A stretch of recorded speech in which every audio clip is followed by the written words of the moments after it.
تصور کو ہم بالکل نہیں کر سکتے نا. تو اس طرح کی تخلیقی تخیل سے بھی انہوں نے کام لیا. پھر ایک سب سے خوبصورت بات یہ کہ جو رومانوی شاعری کا اہم عنصر ہے علامتی شاعری کا انہوں نے کمال کے ساتھ استعمال کیا.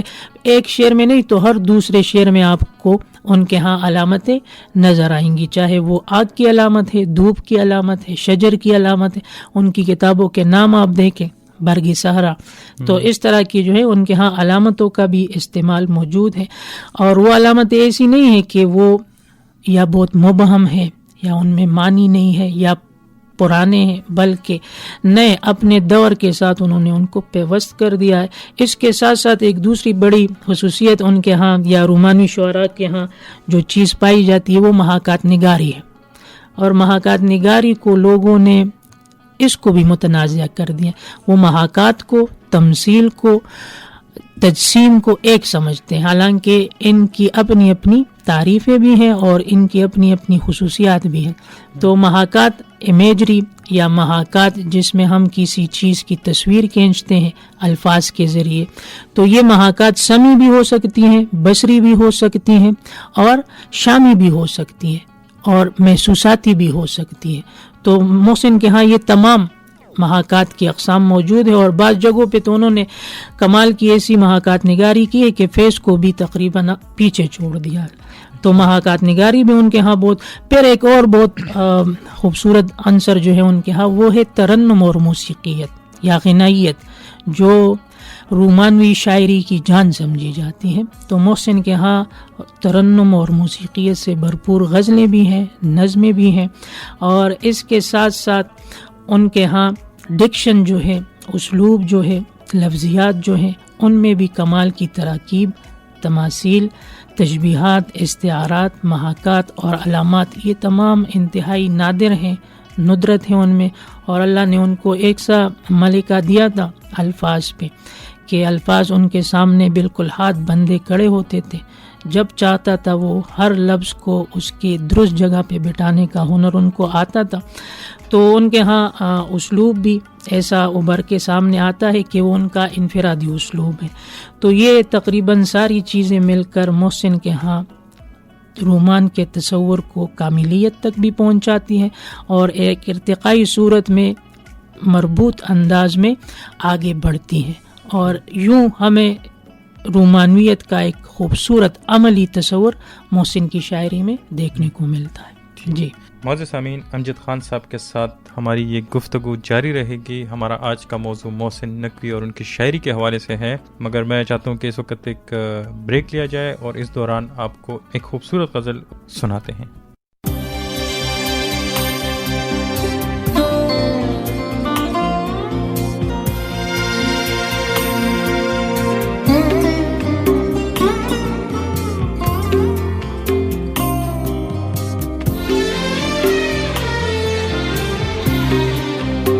ریت پہ لکھ کے میرا نام مٹایا نہ کرو, ریت پہ لکھ کے میرا نام مٹایا نہ کرو. آنکھیں سچ بولتی ہیں, پیار چھپایا نہ کرو. ریت پہ لکھ کے میرا نام مٹایا نہ کرو. ریت پہ لکھ کے میرا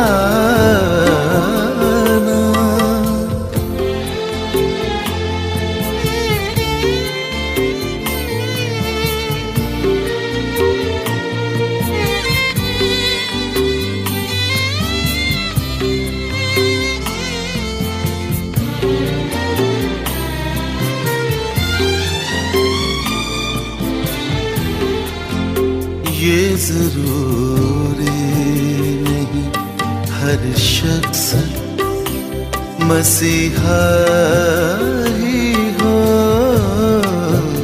یہ ضروری نہیں ہر ہر شخص مسیحا ہی ہو، یہ ضروری نہیں ہر شخص مسیحا ہی ہو۔ پیار کے زخم امانت ہے، پیار کے زخم امانت ہے، دکھایا نہ کرو، ریت پہ لکھ کے میرا نام مٹایا نہ کرو، ریت پہ لکھ کے میرا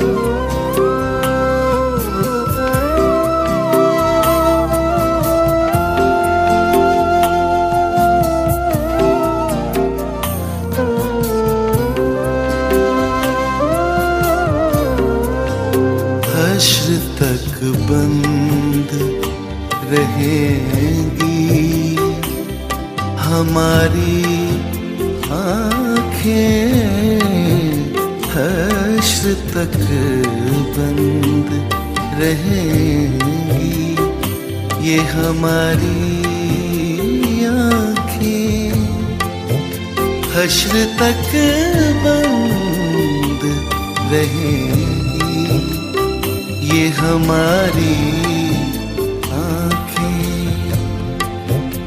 تم کبھی خواب میں آ جاؤ، تم کبھی خواب میں آ جاؤ تو جایا نہ کرو،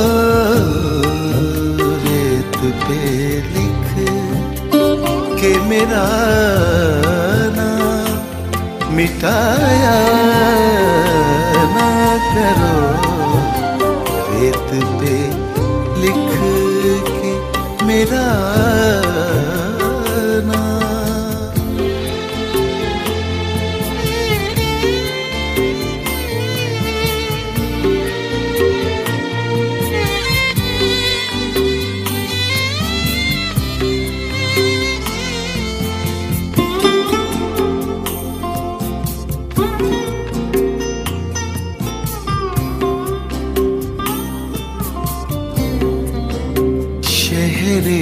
احساس میں پتھراؤ بہت ہے موسم، شہر احساس میں پتھراؤ بہت ہے موسم، شہر احساس میں پتھراؤ بہت ہے موسم،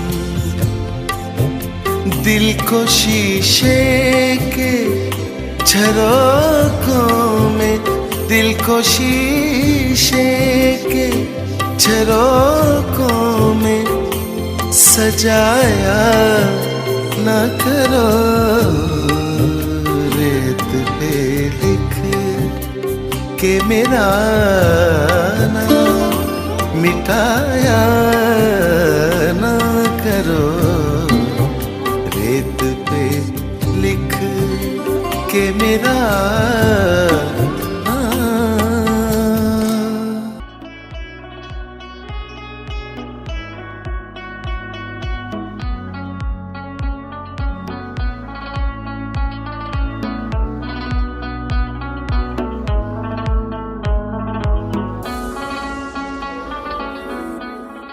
امجد خان صاحب، چونکہ آج کا ہمارا موضوع جو ہے وہ محسن نقوی کی شاعری میں رومانویت کے حوالے سے ہے اور اس میں انقلاب کے عنصر کے حوالے سے ہے، جی تو آپ نے تو بہت تفصیل کے ساتھ رومانویت پر پہلے ہمارے سننے والوں کو ان کو بتایا کہ کیا ہوتی ہے رومانویت، پھر اس کی ارتقاء کے بارے میں بتایا اور بر صغیر کے اندر اس میں کب یہ رومانویت کا عنصر یہ تحریک کب سے شروع ہوئی، اس حوالے سے گفتگو ہوئی۔ اب میں چاہوں گا کہ آپ انقلاب کے حوالے سے جو ان کی شاعری میں انقلاب کا عنصر ہے محسن نقوی کے، اس حوالے سے ہمارے سامعین کو کچھ بتائیں تو۔ جی ساجد صاحب، انقلاب اور رومان تقریباً ساتھ ساتھ چلتے ہیں، کیونکہ ہم نے دیکھا ہے کہ فیض کے ہاں آپ دیکھیں تو ان کو بھی یہی خطاب دیا گیا، یہی لیبل اس پہ چسپاں کیا گیا کہ فیض، رومان اور انقلاب کے سنگم پر کھڑے ہیں۔ پھر اسی طرح آپ دیکھیں تو جان نثار اختر، ساحر لدھیانوی، احمد ندیم قاسمی، احمد فراز، ان تمام شعراء کے ہاں رومانویت اور انقلابیت جو ہے یہ پائی جاتی ہے۔ لیکن محسن کی جو ہے کمال یہ ہے کہ اس نے رومانویت سے آہستہ آہستہ انقلاب کی طرف سفر کیا ہے۔ ایسا نہیں ہوا کہ وہ رومان کی بات بھی کر رہے اور اس کے ساتھ ساتھ انقلاب کی، بلکہ وہ رومانویت سے نکل کر ہی انقلاب کی طرف جاتے ہیں، یا رومانویت ہی اس کے لیے ایک پلیٹ فارم مہیا کرتی ہے اور پھر اسی سے آگے جا کے وہ انقلاب کی طرف جاتے ہیں۔ جس طرح میں نے پہلے بات کی کہ محسن کے ہاں جب محبت کا جذبہ ابھرتا ہے اور یہی محبت جب خارج سے داخل کی طرف جاتی ہے، ان کی شخصیت میں رچ بس جاتی ہے اور واپس جب خارج کی طرف سفر کرتی ہے تو اس وقت یہ انفرادی نہیں رہتی، پھر یہ اجتماعیت کا روپ دار لیتی ہے۔ محسن کے ہاں وہ ہمدردی بھی آ جاتی ہے، جو لوگوں کی مظالم، لوگوں پہ ہونے والے مظالم کو دیکھ کر ان کے دل میں پیدا ہوتی ہے، پھر وہ لوگوں کے مسائل کو دیکھ کر دکھی ہوتے ہیں، پھر ان مسائل پر، ان مصائب پر وہ اپنی غصے کا بھی اظہار کرتے ہیں، حالات کے جبر کو بھی بیان کرتے ہیں، چاہے وہ سیاسی حالات تھے، چاہے وہ معاشرتی تھے، چاہے کسی اور طرح کے۔ تو اس طرح وہ حالات کے جبر کو بھی بیان کرتے ہیں۔ آہستہ آہستہ جب وہ جبر کو بیان کرنے لگ جائے تو اس کو قید و بند کی صعوبتیں بھی برداشت کرنی پڑتی ہیں۔ تو کئی مارشل لائی عہدوں میں وہ جیل میں بھی رہے، حالانکہ کم وقت کے لیے، لیکن پھر بھی وہ وہاں پہ رہے۔ اس کے علاوہ ان کے ہاں جب یہ بات ہوتی ہے کہ وہ جبر کو بیان کرتے ہیں تو مختلف قسم کے لوگ ان کو منع کرتے کہ آپ جو ہے اپنا ضمیر بیچ دیں، آپ جو ہے اپنی شاعری بیچ دیں، لیکن محسن کہتا ہے کہ سچ بات پہ کہتی ہے تو کٹنے دو زبانیں، جی لیں گے میرے یار بانداز دیگر بھی، ٹھیک ہے جی۔ یا وہ کہتے ہیں کہ میں سر مقتل حدیث زندگی کہتا رہا، انگلیاں اٹھتی رہی محسن میرے کردار پر۔ تو اس طرح کی شے، یا بالکل وہ حقیقت نگاری کو ایک آدرش بنا لیتے ہیں، اپنا ایک جو ہے منزل یا مقصد اس کو بنا لیتے ہیں۔ تو حقائق کو بیان کرتے کرتے ان کو جو ہے مصائب کا بھی سامنا کرنا پڑا، ان کا بیان بھی ان کے ہاں ہے۔ اس کے علاوہ انہیں جو ہے مختلف طریقوں سے خریدنے کی بھی کوشش کی گئی، لیکن فراز کی طرح وہ ڈٹے رہے۔ فراز نے بھی کہا تھا کہ میرے ضمیر نے قابیل کو نہیں بخشا، میں کیسے صلح کروں قتل کرنے والوں سے، ٹھیک ہے جی۔ یا میرا قلم تو امانت میرے ضمیر کی ہے، میرا قلم تو امانت ہے میرے لوگوں کی، میرا قلم تو امانت میرے ضمیر کی ہے۔ تو اس نے بھی کہا کہ میں یہ چیز نہیں کر سکتا، تو وہ پھر آگے بڑھتا ہے۔ آگے بڑھتے ہوئے ان کے ہاں پھر بغاوت آ جاتی ہے، لیکن بغاوت سے پہلے وہ احتجاج کرتے ہیں، پھر مزاحمت کرتے ہیں، مزاحمت کے بعد وہ بغاوت پر اتر آتے ہیں، اور بغاوت کے بعد جب انہیں پتہ لگتا ہے کہ بغاوت حل نہیں ہے اپنے اس مقصد میں کامیابی کا، تو وہ پھر سے تھوڑے سے پیچھے چلے جاتے ہیں، جس طرح عقاب جو ہے تھوڑا سا پلٹ جاتا ہے، وہ پیچھے جاتے ہیں، اور پیچھے جا کے جب وہ آرام سے بیٹھ کے سوچتے ہیں تو چاہتے ہیں کہ میں اپنے ساتھ ایسے لوگوں کو شامل کروں، ان کی ذہنیت سازی کروں، تاکہ وہ کیا کریں، وہ پہلے لوگوں میں محبت کو پروان چڑھائیں۔ جب معاشرے میں امن ہوگا، محبت ہوگی، سکون آئے گا، تو وہاں پہ مظالم خود بخود کم ہوتے جائیں گے. تو پہلے وہ اس طرح کرتے ہیں کہ محبت کی بات کرتے ہیں, محبت کو پھیلانے کی بات کرتے ہیں, اور اس کے بعد آہستہ آہستہ آگے جا کے اپنے ہم خیال لوگوں کو وقتاً فوقتاً مختلف ٹاسک دیتا ہے کہ محبت کے ساتھ ساتھ آپ کیا کریں گے, آپ یہ کریں گے کہ جو ہمارے رہنما ہیں, جو بھی ہیں, جو بڑے عہدوں پہ ہیں, تو ان کے دوغلے فن کو آپ بیان کریں گے, ان کا جو ظلم ہے یا وہ جو ظلم کر رہے ہیں اس کو آپ بیان کریں گے. اس کے ساتھ ساتھ جو ہے آپ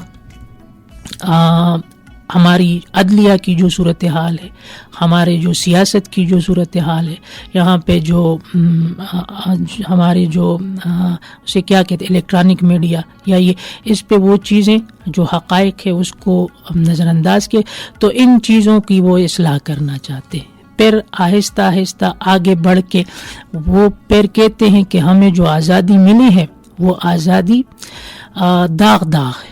جس طرح فیض نے کہا تھا کہ یہ وہ سحر تو نہیں جس کی آرزو لے کر چلے تھے یار کے مل جائے گا کہیں نہ کہیں, سفر کے دشت میں تاروں کی آخری منزل, کہیں تو جا کے روکے گا سفینہ غم دل. تو یہ داغ اجالا, یہ داغ آزادی, یہ بھی وہ محسن کہتے ہیں کہ یہ وہ آزادی نہیں ہے, کیونکہ ہمارے ہاں ایسا رویہ رہا ہے کہ 47 کے بعد 2 قسم کے ہمارے ہاں حکومتیں گزری ہیں, یا تو وہ شخصی جمہوریت کی روپ میں, ٹھیک ہے جی, یا موروثی جمہوریت کی روپ میں, اور یا مارشل لائی عہد میں. اس پہ میں نے بات کی ہے کہ مارشل لا کیوں لگانا پڑا یا اس کی ضرورت کیوں پیش آئی, کیونکہ اس وقت لوگوں نے تقریباً ملک کے جو بنیادیں تھی وہ ہلا کر رکھ دی تھی, اور جب ملک کی سالمیت خطرے میں آتی ہے تو ظاہری بات ہے کہ ہمارے محافظ ادارے پھر اس کو بچانے کے لیے آگے بڑھتے ہیں.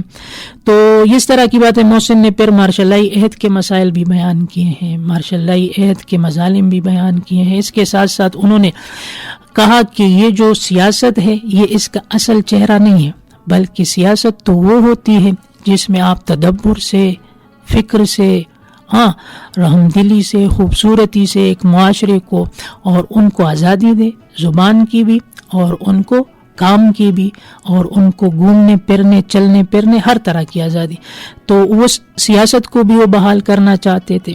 پھر ساتھ ساتھ انہوں نے یہاں پہ جو استعماری قوتیں ہیں, چاہے وہ بیرونی قوتیں یہاں پہ عمل دخل کر رہی, ان کو بھی بے نقاب کیا ہے. پھر آگے جا کر انہوں نے ہمارے عوام کو بھی جو ہے اس کا ذمہ دار ٹھہرایا ہے کہ عوام اپنے حقوق مانگتی نہیں ہے, اس کے لیے نکلتی نہیں ہے. پہلے تو انہیں پتہ ہی نہیں ہے, اتنے بے حس ہو گئے کہ ان کا یہ شعر آپ دیکھیں, وہ کہتے ہیں کہ ہمارے عوام کو بھی ان کی جو کمزوریاں ہیں, ان کی جو برائیاں ہیں اور ان کی جو بے حسی ہے, تو ان کو بھی وہ طنز کا نشانہ بناتے ہیں, ان کو بھی وہ جاگنے پہ مجبور کرتے ہیں کہ آپ اٹھ جائیں, آپ ایک زندہ اور چلتے پھرتے انسان کی طرح اپنے حقوق مانگے. اور اس کے حوالے سے محسن نے کہا کہ ہمارے ہاں یہ رویہ در معاشرہ اتنا سویا ہوا ہے کہ کچھ نہ کسی کے حق میں کہنا, چپ رہنا, دل پر سارے صدمے سہنا, چپ رہنا, دشت کے سناٹے کا زیور آوازیں, شور مچاتے شیر کا گہنا, چپ رہنا. یا وہ پھر کہتے ہیں کہ جل رہے ہیں بام و در اور مطمئن بیٹا ہوں میں, جل رہے ہیں بام و در اور مطمئن بیٹا ہوں میں, گھر کی بربادی سے اتنا بے خبر کوئی نہ ہو.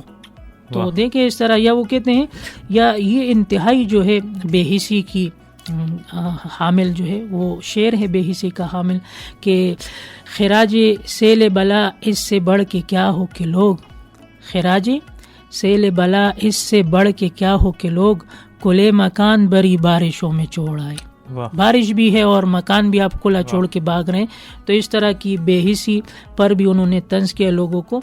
پھر ایسا ہوتا ہے کہ اس دوران ان کو مایوسی بھی ہوتی ہے, کچھ لمحے کے لیے وہ چاہتا ہے کہ میں یہ چیز چھوڑ دوں, کیونکہ انسان ہے اور انسان جو ہے پھر معاشرے کے مسلسل جو ہے دکھ سے کر مایوس ہوتا ہے. کچھ لوگ اس سے پیچھے ہٹ گئے, کچھ ایسے دوست ہیں کہ انہوں نے دوسروں کے ساتھ ہاتھ ملا دیے, تو اس کا بھی ذکر ان کے ہاں ہے. پھر آگے جا کے وہ دوبارہ رجائیت سے کام لیتے ہیں اور دوبارہ امید کا دامن تام کے آگے بڑھتے ہیں، اور اس بار جب وہ آتے ہیں ابھر کر آتے ہیں، اور اس بار وہ عوام کو بھی جو ہے بیدار کر لیتے ہیں، عوام کو بھی ساتھ شامل کر لیتے ہیں، اور وہ کہتے ہیں کہ میرا یہ عمل یا میرے انقلاب کا یہ پورا جو پروسیس تھا وہ کامیاب اس لیے ہوا کہ پھر کیا ہوا، پھر یہاں پہ سیاسی بہتر سیاسی نظام آئی، حالانکہ اس میں بھی کچھ مسئلے تھے آپ دیکھیں نا کہ جو پیپل پارٹی کی، لیکن بہرحال اس میں تھوڑی بہت جو ہے لوگوں کو آزادی تھی یا لوگ اس سے مطمئن تھے، یا بٹو جیسا ایک بڑا قائد ہمیں ملا تو وہ مطمئن تھے کہ ہم نے جو کوشش کی اصل جمہوریت کو بحال کرنے کی، تو تقریباً پھر محسن اس سے بھی بدزن تھے 1996 میں جب وہ وفات ہوتے ہیں، تو اس سے پہلے بھی کافی مسائل آ جاتے ہیں ان کے ساتھ. تو یہ سلسلہ ہے کہ محسن کے ہاں انقلاب کا یہ تصور پورے جو ہے اپنے سیاق و سباق کے ساتھ اور اپنی ارتقائی صورت کے ساتھ آگے جاتا ہے، اور اس انقلاب کے جتنے بھی ارکان ہیں، عناصر ہیں، رویے ہیں، وہ ان کے ہاں بیان بھی ہوئے ہیں، ترتیب کے ساتھ بھی بیان ہوئے ہیں، اور انہوں نے پھر جا کر لوگوں کو بھی بیدار کیا ہے، اور یہاں پہ کم از کم اپنے حصے کی ایک شمع جلائی ہے. امجد خان صاحب، ہمارا پاس وقت چونکہ مختصر ہے اور شاید ہم اپنے وقت سے زیادہ ہی وقت لے چکے ہیں، جی جی، اور میں چاہوں گا کہ جاتے جاتے آپ محسن نقوی کی جو کلام میں، جو اس کی شاعری میں جو اس کا نظریہ تھا، اس کا جو میسج ہے، اگر مختصراً آپ بتا سکیں، جی، اور کوئی ان کا شعر آپ جاتے جاتے سنانا چاہیں تو محسن کا نظریہ یا اس کا جو لوگوں کو سبق دینا وہ تو مختصر ہے ہی نہیں، البتہ اس کو اتنا زوم تھا اپنے اوپر، اتنا اعتماد تھا، وہ کہتے تھے کہ آئندہ نسل مجھ کو پڑھے گی غزل غزل، آئندہ نسل مجھ کو پڑھے گی غزل غزل، میں حرف حرف اپنا ہنر چھوڑ جاؤں گا. تو انشاءاللہ وقت آئے گا کہ محسن کو لوگ پہچانیں گے، اس کی شاعری میں جو چیزیں ہیں اس کو سمجھیں گے، اس کو پڑھیں گے، اور میری بھی یہی کوشش ہے. میرا ایسا کوئی جو ہے ارادہ نہیں تھا کہ میں محسن کی شخصیت یا اس کے باقی کام کو آگے لے کے آؤں. میرا مقصد یہ تھا کہ محسن شاعری میں جس مقام کے حامل ہیں بس ان کو وہ مقام دیا جائے. ان کو جو ہے وہ اگر رومانوی شاعر ہیں تو بالکل ان کو رومانوی شعراء میں آگے مقام پہ برجما کر دیا جائے، اور ان کے ہاں انقلاب کا جو خوبصورت تصور ہے مکمل بھی ہے، تو انقلابی شاعری کے حوالے سے بھی ان کو جو ہے وہی پذیرائی ملے جو باقی شعراء کو مل چکی ہے. تو محسن کے ہاں بس یہی تصور، وہ چاہتے ہیں کہ امن ہو، محبت ہو، اور محبت کے ساتھ ساتھ جو ہے سکون ہو، لوگ ایک دوسرے کے ساتھ مروت سے پیش آئیں، خوشی سے پیش آئیں، اور یہاں پہ جتنے بھی ظلم کے بادل ہیں، ظلم کے جتنی بھی گھٹائیں ہیں وہ چڑھ جائیں، اور آزادی کا، حقیقی آزادی کا سورج طلوع ہو جائے، ہم اپنے حقوق سے آگاہ ہو جائیں، اور ہمارے ملک کو وہ سب سے ایک بات رہ گئی کہ وہ اس نے قومی موضوعات پہ بہت خوبصورت نظمیں لکھی ہے، اور وہ چاہتے ہیں کہ ہم بحیثیت قوم ترقی بھی کریں اور ملک کو بھی فائدہ پہنچائے. تو یہ محسن نقوی کی شاعری کی جو ہے مختصر ان کی چیدہ باتیں تھیں، اور بہت شکریہ آپ کا کہ آج ہمیں اس محفل میں موقع ملا اس محسن پہ بات کرنے کا. جی امجد خان صاحب، ہم آپ کے بھی بہت شکر گزار ہیں کہ آپ نے پختونخوا ریڈیو مردان کے لیے وقت نکالا، اور سننے والے سامعین کو آپ نے ایک بہت سیر حاصل اور ایک بہت بھرپور قسم کی گفتگو کی، جس میں لوگوں کو محسن نقوی کے حوالے سے معلومات ملی، ان کی شاعری کے حوالے سے معلومات ملی، اور خاص طور پر جو رومانویت کی آپ نے باتیں کی ہیں، ہم اس کے لیے آپ کا شکر گزار ہیں. بہت شکریہ ساجد صاحب. معزز سامعین، ہمارے آج کے پروگرام کا اختتام ہوا چاہتا ہے. اگلے پروگرام تک کے لیے اجازت دیجیے. جاتے جاتے آپ کو محسن نقوی کے چند اشعار سناتے ہیں، اور آپ کو خدا حافظ.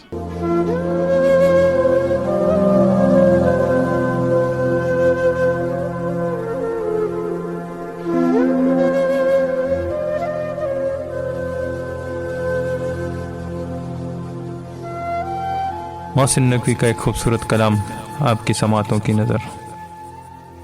نہ سماعتوں میں تپش گلے، نہ نظر کو وقف عذاب کر، نہ سماعتوں میں تپش کو لے، نہ نظر کو وقفے عذاب کر، جو سنائی دے اسے چپ سکھا، جو دکھائی دے اسے خواب کر۔ ابھی منتشر نہ ہو اجنبی، نہ وصال رت کے کرم جتا، ابھی منتشر نہ ہو اجنبی، نہ وصال رت کے کرم جتا، جو تیری تلاش میں گم ہوئے کبھی ان دنوں کا حساب کر۔ میری صبر پر کوئی اجر کیا، میری دوپہر پر یہ ابر کیوں، میرے صبر پر کوئی اجر کیا، میری دوپہر پر یہ ابر کیوں، مجھے اوڑھنے دے اذیتیں، میری عادتیں نہ خراب کر۔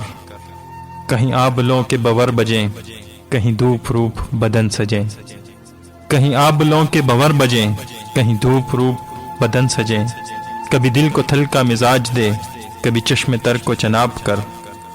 یہ ہجوم شہر ستم گراں نہ سنے گا تیری صدا کبھی، یہ ہجوم شہر ستم گراں نہ سنے گا تیری صدا کبھی، میری حسرتوں کو سخن سنا، میری خواہشوں سے خطاب کر۔